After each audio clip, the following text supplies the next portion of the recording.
बोलिए गुरु नानक बाबा की बैठ के देखना मेरे बाप। अंतर मने मा चलो बसावो गुरु बाबा के अमर कहानी ना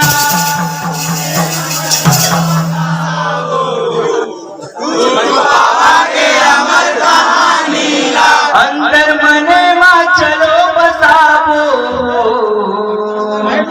गुरु बाबा के अमर कहानी ना अंतर मने मा चलो बसावो गुरु बाबा के अमर कहानी ना गुरु बाबा के अमर कहानी ना के अमर कहानी ना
गुरु बाबा के अमर जवानी ला, बाबा के अमर जवानी ला, बाबा के अमर जवानी ला, बाबा के अमर जवानी ला।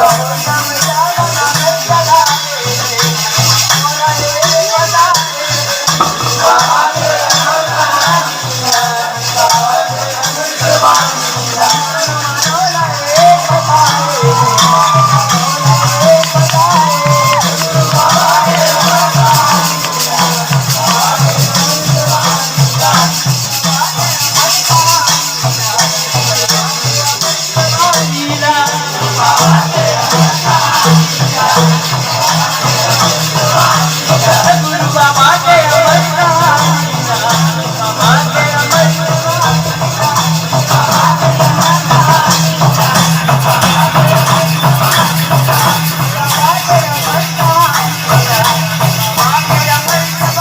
ला, बाबा के अमर जवानी ला।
संगवारी हो ए हरे हमार भटगांव स्टेज के पंथी नृत्य और गाना। तो आप मन ला हमर गाना हा और पंथी नृत्य कैसे लगी से कमेंट करके बताओ। वीडियो पसंद है तो वीडियो लाइक कर दो, ज़्यादा से ज़्यादा शेयर कर दो। और संगवारी आप मन बर अच्छा वीडियो लाते रहते हैं, अच्छा नया पंथी के वीडियो और लावो। अभी सीजन है 18 दिसंबर के बाद प्रतियोगिता चालू हो जाही, तो बढ़िया वीडियो लावो, कंटेंट लावो। और जिला भी वीडियो बनवाना रही तो कमेंट कर लो, मैं यहाँ रिप्लाई जरूर करूँ। तो संगवारी मिलते हैं कोनो दूसर वीडियो में, तब तक के लिए धन्यवाद, टेक केयर, बाय बाय।